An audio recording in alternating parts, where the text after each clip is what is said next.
Olá amigos, bom dia a todos. Que bom ter vocês aqui comigo aqui no canal. Aqui no canal nós falamos sobre teologia, falamos sobre traduções da Bíblia do grego, falamos sobre psicanálise, neurociência e vários outros assuntos importantes, principalmente também na área de profecias. Tiramos dúvidas. Se você tiver alguma dúvida, você pode estar mandando uma mensagem aqui, um comentário aqui no canal. Samuel, gostaria que você fizesse uma tradução desse texto grego, então o que significa essa palavra no grego. Eu estaria aqui para lhe ajudar, certo? Nessa questão. Então nós temos aqui um tema bastante interessante, bastante polêmico, muito falado dentro das igrejas, né? Mas infelizmente pouco compreendido. Às vezes falta conhecimento histórico, conhecimento cultural, linguístico, o conhecimento também de hermenêutica, de exegese, e as pessoas acabam seguindo uma tradição. Né? Uma determinada igreja, né, ela tem costume, a prática de pedir o dízimo, e assim vai seguindo. Só que não existe um estudo sistemático dentro de algumas denominações acerca desse assunto. Isso gera muita polêmica, gera muita dúvida. As pessoas se perguntam, será que o dízimo ainda é válido no período do Novo Testamento? Será que os apóstolos continuaram com essa prática? Será que a igreja hoje pode adotar uma prática do Antigo Testamento relacionada ao templo e aplicar hoje à igreja, à instituição, e exigir como uma lei, uma ordenança aos seus membros? Ou será que o dízimo deve ser algo voluntário? Ou será que a gente ainda deve seguir o dízimo? Será que o dízimo ainda deve ser pregado? Hoje é muito pregado, né, a questão lá de Malaquias 3:8, que diz, roubarás o homem a Deus, né? É muito usado isso. Todavia vós me roubais e dizeis, em que te roubamos? Nos dízimos e nas ofertas. E é pregado isso, dizendo, se você não der o dízimo, você está roubando a Deus. E alguns líderes religiosos, que eu já vi, inclusive, muito famosos, eles dizem que se você não der o dízimo, você está roubando a Deus. E lá em 1 Coríntios 6:10 vai dizer que os roubadores não herdarão o reino dos céus, né? E eles fazem esse paralelo. Será que isso é permitido? Será que isso está dentro da interpretação bíblica? Né? Porque a gente sabe que a Bíblia, ela é um livro, mas ela tem as suas regras. Existem várias literaturas dentro da Bíblia e cada literatura tem sua regra de interpretação, né? Que é a hermenêutica. Assim como todas as áreas também têm suas hermenêuticas, a teologia também tem sua hermenêutica. Mas às vezes falta conhecimento histórico, cultural, linguístico, e as pessoas acabam caindo em certos abismos. Alguns até não querem nem ouvir, né? Mas existe sim um estudo sistemático sobre o dízimo, certo? O dízimo é uma prática, né, antiga, que foi dada como lei para o povo hebreu, para que eles fossem de fato abençoados. Dentro da raiz da palavra dízimo existe riqueza, né? A raiz da palavra riqueza em hebraico é a mesma raiz da palavra dízimo. Então existe uma bênção, né, se o povo seguisse. Mas o problema é que esse dízimo do Antigo Testamento, de acordo com a lei, ela não é aplicada da mesma forma hoje dentro das igrejas. Porque existiam diversos dízimos, inclusive o dízimo da bênção, ele não é pregado dentro das igrejas hoje. E hoje nós vamos tirar algumas dúvidas, né, sobre o que é o dízimo, quais os tipos de dízimo, quantos dízimos existia na Bíblia.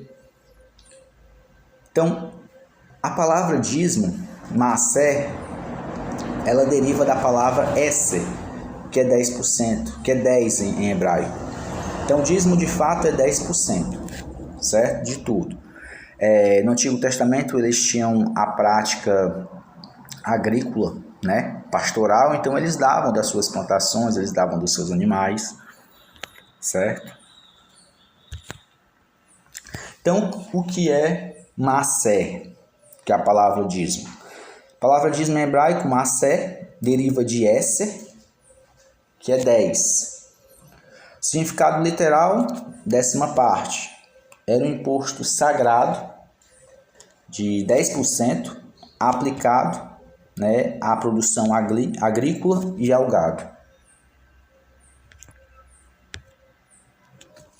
E o propósito do dízimo, né? Uma parte do dízimo era dedicada a Deus, ou seja, era oferecida como oferta.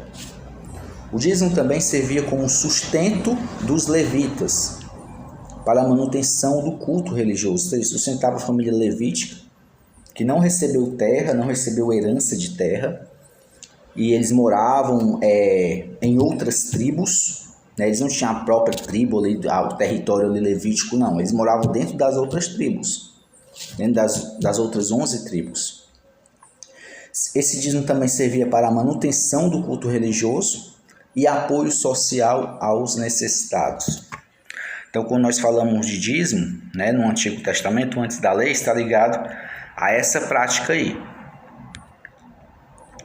O primeiro dízimo, maser, né, você encontra a base dele em Deuteronômio 18, 21 e 24, que é o dízimo dado aos levitas. Os levitas foram uma tribo escolhida por Deus, uma tribo que não adorou o bezerro de ouro, né, que foi fiel, e Deus deu a essa tribo, Deus escolheu essa tribo para que pudesse dirigir o culto religioso. Então era uma tribo escolhida por Deus para que recebesse os 10% das outras tribos. E esse dízimo era dedicado a quem? Aos levitas. Os levitas recebiam dízimo, os levitas não possuíam terra, recebiam 10% da produção, de tudo, né? Dos grãos, do vinho, do azeite, dos animais. Na Bíblia também nós vamos encontrar o dízimo dos dízimos, que isso também é uma dúvida de muitas pessoas, né? Não é pregado. E o dízimo do dízimo? Isso não é pregado, né? Mas é uma prática também. O dízimo do dízimo é os 10% do que os levitas recebiam. Então os levitas não recebiam, eles também tinham que tirar 10%. E eles entregavam quem? A tribo sacerdotal, né? Aos filhos de Arão. Então a base você encontra em Deuteronômio 18, 26. Os levitas entregavam 10% do que recebiam. Esses 10% eram destinados aos sacerdotes, aos filhos de Arão. E Teramat Maser era o nome desse dízimo. E servia para o sustento do sacerdócio. O que ele fazia com esse dízimo? Aquela prática, né? Servia para o culto religioso, manutenção da família e ajuda aos necessitados. Mas quem recebia era o sacerdote e eles administravam. Quem recebia os dízimos, né? Os levitas, ele também tirava ali seus 10% e entregava aos filhos de Arão. Na Bíblia você vai encontrar o segundo dízimo, aí que entra a polêmica, né? Porque muitos cristãos leem esse versículo, né? E existem muitos vídeos na internet, as pessoas falando, o dízimo quem administrava era a própria pessoa, o dízimo quem comia era a própria pessoa, né? E hoje não é pregado. Você também tem direito ao dízimo que você dá, você pode usar, você não precisa entregar ali na instituição, mas você mesmo pode administrar. Porque em Deuteronômio 14, 22 e 26 fala sobre esse dízimo, né? Tá passando um carro agora aqui, um carro da fruta aqui em casa. Eu vou dar um pause nesse vídeo, aí depois eu continuo.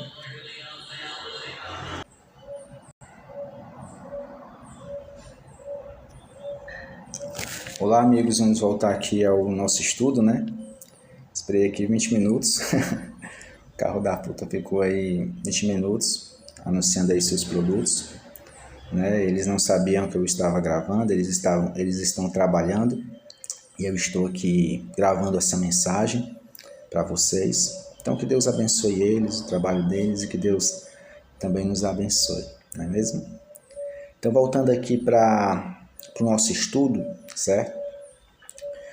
Falando aqui sobre o segundo dízimo, mas antes de eu entrar nesse assunto sobre o segundo dízimo, que é bastante importante, porque nesse segundo dízimo existe uma bênção, certo? Especial. Gostaria de falar sobre o texto lá de Malaquias 3:8, né? Que as pessoas usam lá e usam aquela palavra forte, roubarás. Será que o texto é de fato daquela forma? Temos muitas traduções da Bíblia que usam, né? Roubarás o homem a Deus? E eles fazem paralelo com 1 Coríntios 6:10, que diz que os roubadores não entrarão no reino dos céus. Será que dentro da hermenêutica isso é permitido? A resposta é não, amigos. Não, por dois motivos, né? O primeiro motivo é que a palavra, tanto hebraica, certo, como grega da Septuaginta, porque a Septuaginta é a tradução grega do Antigo Testamento, tanto a palavra ali em grego como a palavra em hebraico ali significa enganar e não roubar. É a mesma raiz da palavra Jacó. Em hebraico é Yaqueba. Em hebraico é Yaqueba, que vem de Jacob, que é a raiz da palavra Jacó, enganar, segurar no calcanhar. No grego temos ali piternei, de piternizo, que significa literalmente enganar, segurar no calcanhar. É a mesma raiz, tanto no grego como no hebraico, é a mesma raiz para o nome de Jacó. Você vai encontrar isso na Bíblia, da tradução CNBB. Você vai encontrar ali, o texto em si, lá, a tradução tá: enganarás o homem a Deus. O texto ali é enganar. Aí, todavia, nós te enganamos. Em que te enganamos? Nos dízimos e nas ofertas. O termo ali é enganar. E na nota, né, do rodapé, vai dizer que a raiz ali, né, é Jacó. E que o texto poderia ser traduzido dessa forma: pode ser um homem Jacó para com Deus? Aí quando nós temos, né, a raiz, fazemos essa análise exegética da palavra, nós vemos que o texto então agora faz sentido, né? Porque o povo estava enganando a Deus, o povo não estava roubando a Deus, o povo estava enganando a Deus, tanto os sacerdotes como o povo, né? Eles estavam levando animais defeituosos para ofertar a Deus, animais coxos, cegos, com defeitos, manchados, para oferta. Então o termo ali é Yaqueba em hebraico e em grego é piternei, de piternizo, significa enganar, literalmente segurar no calcanhar. Você pode pegar qualquer léxico, pode pegar qualquer dicionário e você vai ver o significado de piternizo, né, no grego, e Yaqueba. E você vai ver que é a mesma raiz da palavra Jacó. Procure a tradução da CNBB, você consegue até na internet mesmo, coloque tradução da Bíblia, ou então Bíblia online da CNBB, e procure esse texto Malaquias 3:8. Se tiver a nota de rodapé, você também vai ver lá que pode ser traduzido como pode ser um homem Jacó para com Deus. Na verdade, essa seria a melhor tradução, certo? Podemos fazer paralelo com... Fiquei sem espaço aqui no celular para gravar a mídia, mas consegui liberar espaço e estou dando continuidade ao vídeo. Então, amigos, o termo para roubar em hebraico, certo? Vemos que em Malaquias 3:8, né, o termo ali é Yaakov, Yaqueba, que é da mesma raiz da palavra Jacó, que pode ser traduzido como pode ser um homem Pode um homem ser Jacó para com Deus? Ou pode um homem enganar a Deus? Então seria o termo correto ali, certo? Então a palavra para roubar, que aparece lá no mandamento, né? Lá em Êxodo, capítulo 20, é tigenov, em hebraico. E em grego é kleptes, né? De klepto significa roubar literalmente. E esse texto na Septuaginta, né, quando vai lá em Êxodo, capítulo 20, vamos aqui em Êxodo 20,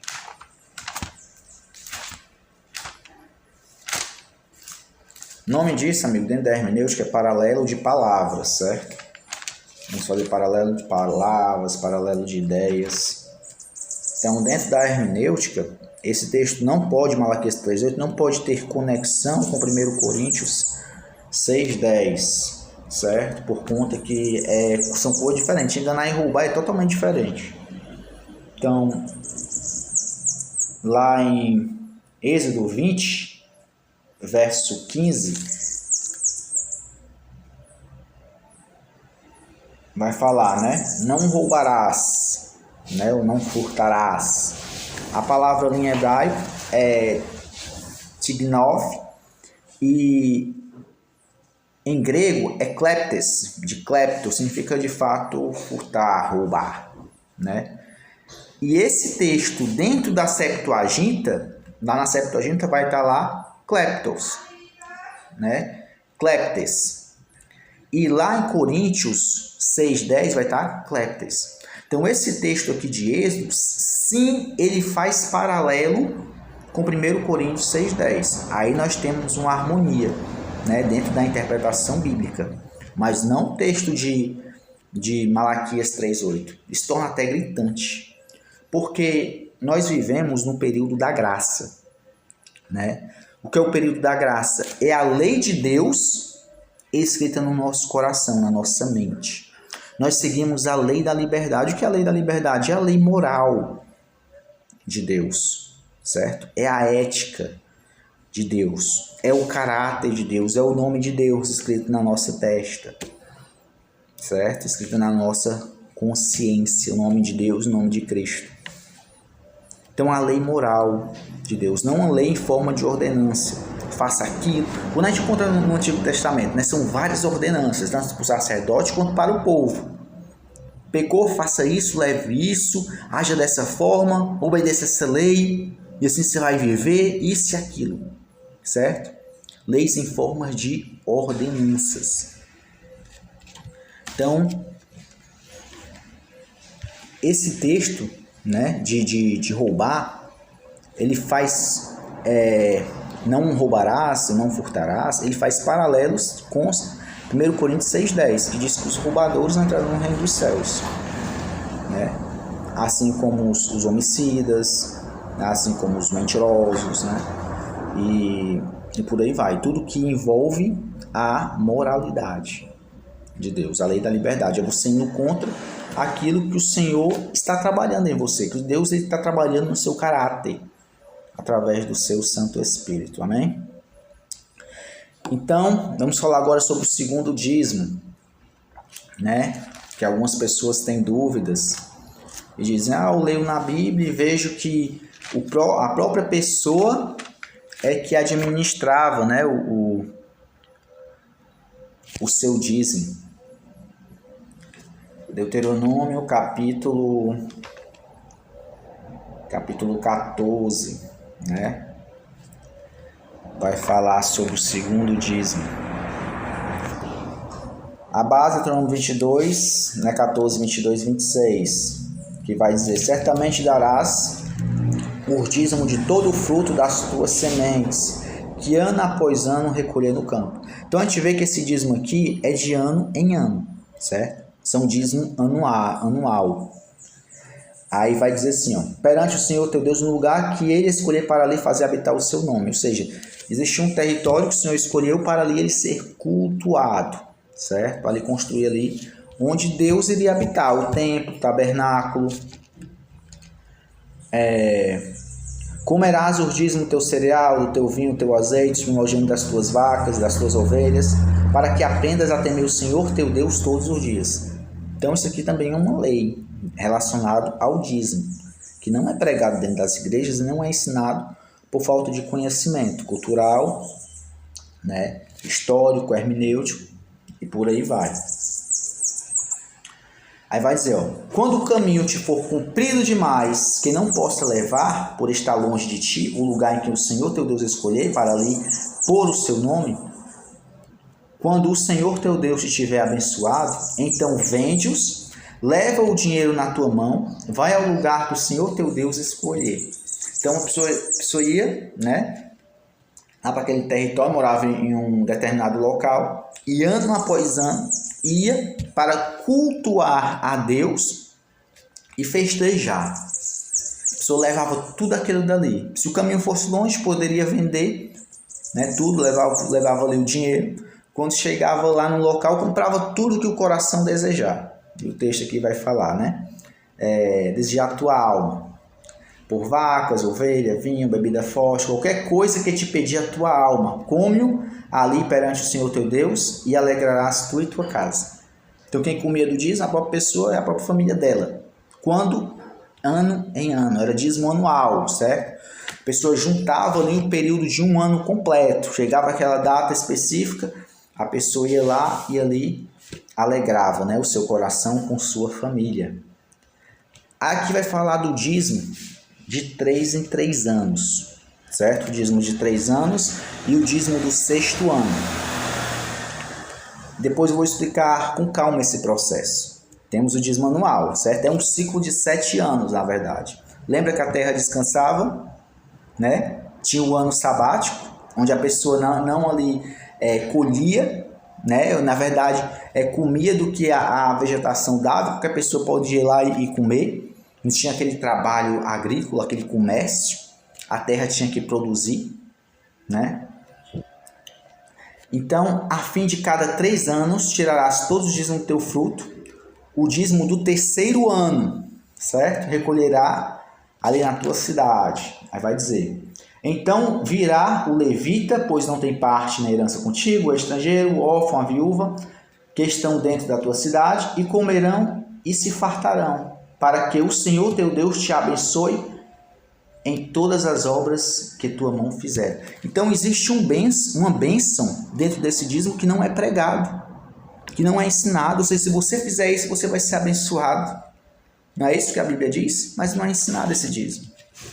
O que é ensinado é apenas o dízimo do sacerdócio, que se aplica ao ministério pastoral, se aplica à instituição religiosa, à associação, né? Mas esse dízimo aqui, o qual a pessoa comia, o órfão, a viúva, o levita, que você abençoava as pessoas, não é praticado e não é ensinado. E um dízimo que existe uma bênção. Um dízimo que alegra, né, o coração de Deus. Então vamos entender mais como era esse processo, né? Temos aqui a base do texto, Deuteronômio 14, 22 e 26, era outro 10%, certo? Na Septuaginta, porque aqui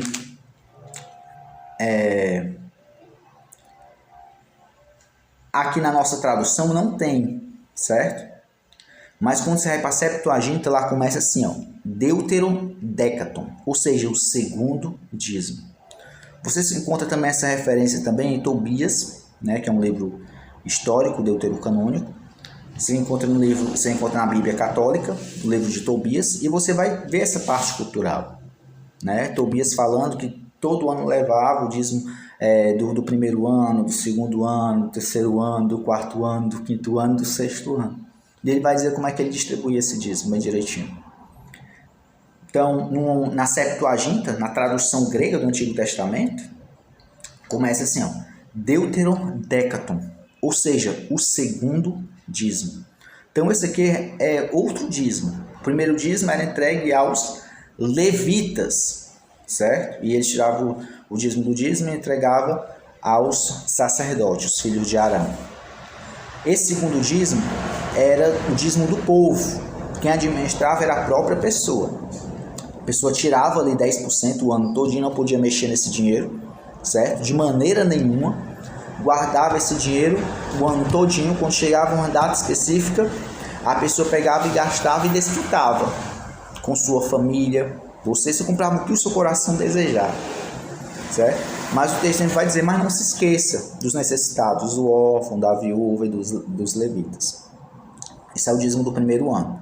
Do segundo ano você fazia a mesma coisa. Juntava, chegava aquela data específica, você poderia gastar, né? Você poderia, aplicando hoje, né? No contexto de hoje, você poderia viajar, você poderia comprar algo que você deseja, né? Poderia trocar de carro, que o seu coração desejar, certo? Mas não podia se esquecer também dos necessitados, né? Sempre ajudar as pessoas. Então o primeiro ano era seu, o segundo ano também era seu, o terceiro ano já não era seu. O dízimo do terceiro ano, do terceiro e do sexto ano, que era um ciclo de 3 em 3 anos, o dízimo do terceiro ano era dedicado apenas ao órfão, à viúva, ao estrangeiro e os levitas. Então era um valor que você juntava e você abençoava as pessoas. Não era seu, não é para você desfrutar, mas é um dízimo que você tinha que abençoar as outras pessoas. E a Bíblia vai dizer, se você seguir isso, você seria abençoado. Mas isso não é pregado, amigos. Agora imagina uma comunidade religiosa fazendo isso. Se isso de fato fosse ensinado, né? Você tirar 10%, chegava aquele período ali, você não ia mexer, porque é do Senhor, certo? É um do Senhor, um presente do Senhor para você. O Senhor vai te abençoando. Cada dia ali você vai tirando ali em obediência a Deus, certo? Estou falando do Antigo Testamento, uma lei do Antigo Testamento relacionada ao dízimo que não é pregado hoje, certo? Dentro das igrejas. Isso não é ensinado dentro das igrejas, por falta de conhecimento ou até mesmo porque não querem, né? Ou acham demais e querem apenas o dele. E eu pregar o meu é o suficiente, certo? Mas o seu não. E é triste isso, porque a gente vê as igrejas crescendo, os templos crescendo, templos luxuosos, e os membros da igreja passando dificuldade. Isso é triste, amigos. Eles ficam pregando a bênção do dízimo, a bênção do dízimo. Infelizmente, isso é hipocrisia. Porque estão ensinando algo, pegando algo do Antigo Testamento e aplicando na igreja, mas de forma incoerente. Não de uma forma justa. Quer aplicar a lei do dízimo? Entenda como funcionava o dízimo. Sabe, a lei de Deus é boa. A lei de Deus não é ruim. Certo? É bênção. Mas se você quer aplicar, aplique de uma forma correta. Entenda. Estude, busque esse conhecimento. Não vise apenas o seu crescimento, vise o crescimento da comunidade. Sabe, nós somos um corpo. O corpo todo tem que estar saudável. Então imagine você tirando todo ano 10%, ali não mexendo, e você poder comprar o que você quer. Se alegrar, ser feliz. E mais, a gente se alegra mais. A Bíblia vai dizer, há mais alegria em dar do que receber, né? Imagine você ter para ajudar as pessoas que você ama, para ajudar um necessitado, mudar a situação de alguém, com o valor que foi destinado para isso. Como vai ficar o seu caráter? Como você iria crescer espiritualmente? Como você iria se conectar mais com Deus? Eu fico revoltado porque isso não é pregado, isso não é ensinado. Então, era o outro 10%, é o Deuterodécaton, segundo o dízimo, né? Era consumido em Jerusalém, em celebração, nas festas religiosas, com a família, e celebração diante do Senhor. Vimos aqui a conversão em dinheiro, né? Se a viagem fosse longa, os produtos poderiam ser vendidos, dinheiro levado a Jerusalém e comprado comida, bebida, o que a sua alma, o seu coração desejar. E temos aqui o dízimo do pobre, né? Que é dos necessitados, levita, do órfão, da viúva, do estrangeiro que mora na sua cidade.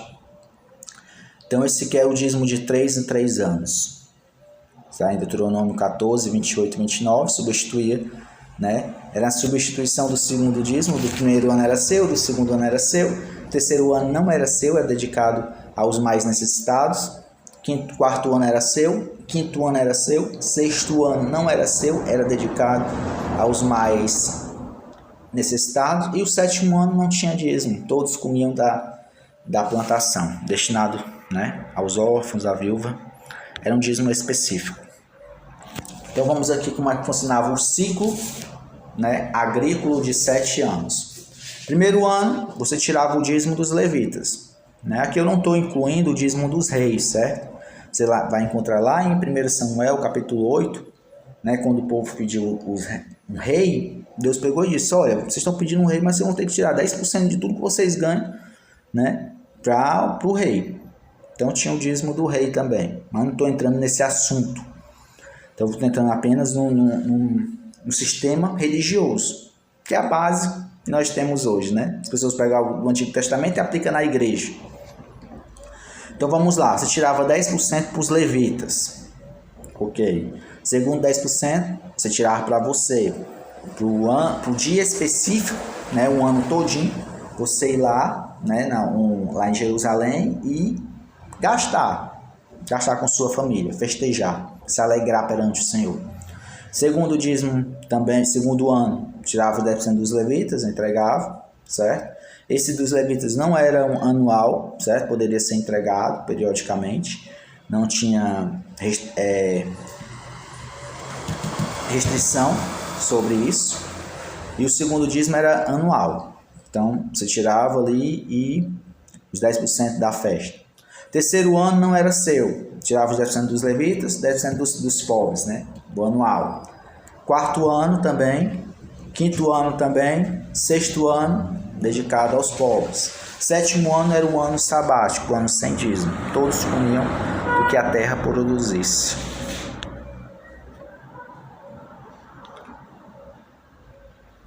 O ano sabático você encontra a referência, né, em Êxodo 23, 10.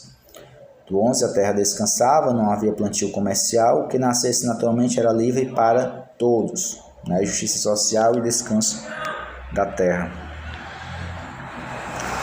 E temos aqui a quinta parte do dízimo, né? Que está em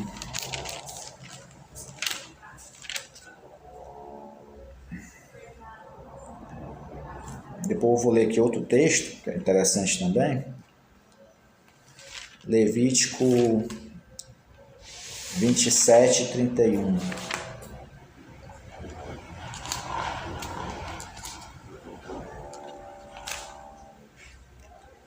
Levítico 27, 31.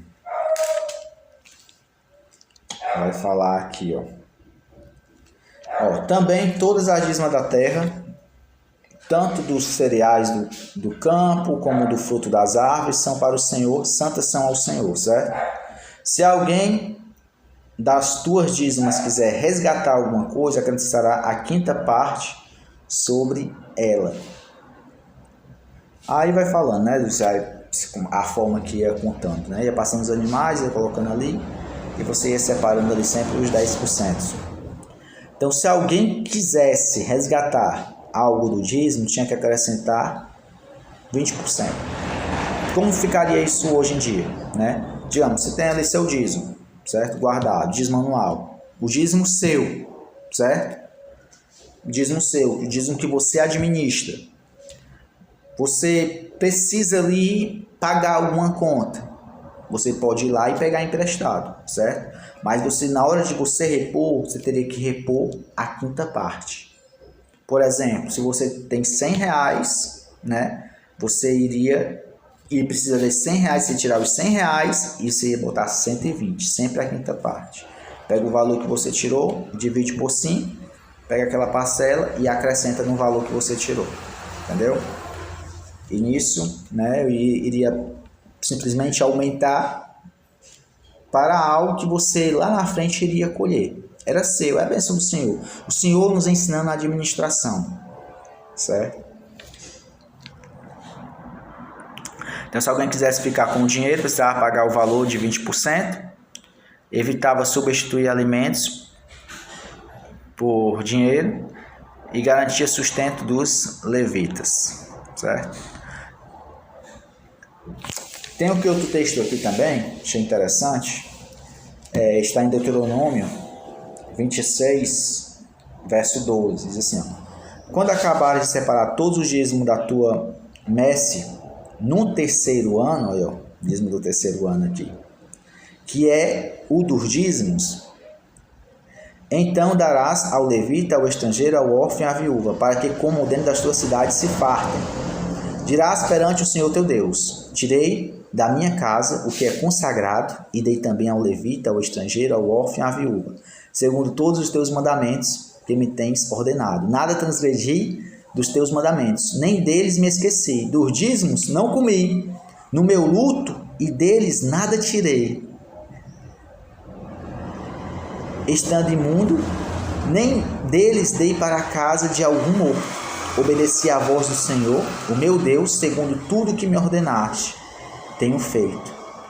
Olha, desde a tua santa habitação, desde o céu, e abençoa o teu povo, a Israel e a terra que nos deste, como juraste aos nossos pais, terra que emana leite e mel.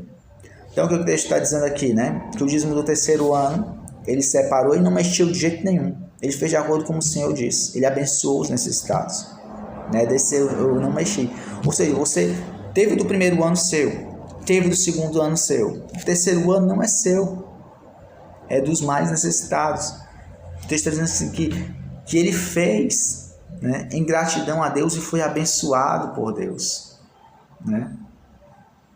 Obedeceu tudo que o Senhor mandou aos teus mandamentos, que me tem dado, nada transgredi os teus mandamentos, nem deles me esqueci. Dos dízimos não comi no meu luto, e deles nada tirei estando imundo. Nem deles dei para a casa de algum morto. Obedeci à voz do Senhor, o meu Deus, segundo tudo que me ordenaste, tenho feito. Então, amigos, isso é algo que não é muito falado, né? Agora imagina uma comunidade, né? Tive igrejas com grande quantidade de pessoas. Imagina o corpo de Cristo, né? Agindo dessa forma. Cada cristão, né? Tendo ali, ano após ano, um valor para se alegrar, para sair, viajar com a família, né? Comprar o que deseja, reformar a casa, ano em ano. Às vezes falta dinheiro, né? Mas a Bíblia trabalha com essa administração. E nela está a bênção do Senhor. O Senhor nos orienta, principalmente no Novo Testamento, né? Jesus, ele nos orienta a ajudar os necessitados, né? Os mais carentes, os pobres. A Bíblia vai dizer que a verdadeira religião é essa. Isso não é pregado, isso não é ensinado. O dízimo do levita, né? Do sacerdote, da igreja, da instituição, isso é ensinado. E é desprezado esse segundo dízimo, que é uma bênção para as pessoas. Né? Imagina a igreja em 3 anos, tendo ali para ajudar a mudar a situação de alguém. Né? O poder que isso teria se as pessoas obedecessem ou tivessem esse conhecimento. Samuel, você pratica isso? Ainda não, mas eu gostaria de praticar, e não sozinho, né? Gostaria de praticar com várias pessoas, por isso eu trazendo esse ensinamento, né, para vocês, né, uma teologia sistemática aqui sobre o dízimo, para que a gente possa crescer juntos. E você que é líder, né, religioso, e ensine a igreja o princípio de administração. Se você não quer seguir esse mandamento, né, que o impor isso à igreja, né, porque nada, amigos, nós vivemos, hoje em dia, vivemos a lei da liberdade, certo? é a lei de Deus escrita na nossa mente, no nosso coração, a moralidade de Deus. Então não existe nenhuma lei, né, que você pratique para herdar a salvação. Mas isso é o Espírito Santo que trabalha no nosso caráter, ele está trabalhando no nosso caráter, certo? Nada mais é em forma de ordenância, você tem que fazer isso, você tem que cumprir isso. E a lei do dízimo, a do primeiro dízimo estava ligado exatamente ao templo, aos levitas, né, ao sacerdote. Pode se aplicar? Pode. A igreja pode dar 10%? Pode dar mais? Pode dar menos? Pode também, né? Porque não é mais lei. Mas se a igreja quiser seguir esse princípio, ensinar esse princípio, pode, né? Não tem problema nenhum você pegar e ensinar. O problema está em você exigir, em você cobrar, certo? Ou você fazer essa teologia que a gente vê aí, né? Uma teologia não estudada, né? Seguida de tradições, né? Seguida de uma teologia própria, né? De pedir o dízimo, a prática de pedir o dízimo sem conhecimento, sem estudar, sem saber explicar os textos bíblicos. Então é isso, amigos. Se você gostou desse vídeo, né, peço que você se inscreva no canal, você ajude, né, também essa obra, certo? Compartilhando esse vídeo, deixando comentários. Como eu disse, você pode escrever aqui um comentário, tiver alguma dúvida, né, algum texto, alguma palavra você gostaria de saber, como é que está no grego, como deveria ser traduzido, né? Essa hermenêutica que eu ouvi, né? Tá certa essa interpretação? Eu estarei disposto aqui a ler os comentários, a pesquisar um pouco, né? E trazer essa informação para você, certo? Se você também tem desejo de ajudar, certo? Esse ministério. Se você vai ver aqui no canal cultos, né? Eu fazendo cultos, eu não estou mais fazendo cultos por falta de espaço, né? Não tenho mais um local, fazer na minha casa, mas felizmente estou sem espaço. Tenho vontade de voltar, né? A ministrar a palavra, a ensinar as pessoas o caminho da verdade, o caminho da fé, a teologia prática, amigos, que envolve humildade, gratidão, perdão, moralidade, santidade, né? E conhecimento das Escrituras, principalmente relacionado à parte profética, né, sobre a vinda de Cristo, a nossa bendita esperança. Então que Deus abençoe a todos e espero que vocês tenham gostado desse vídeo.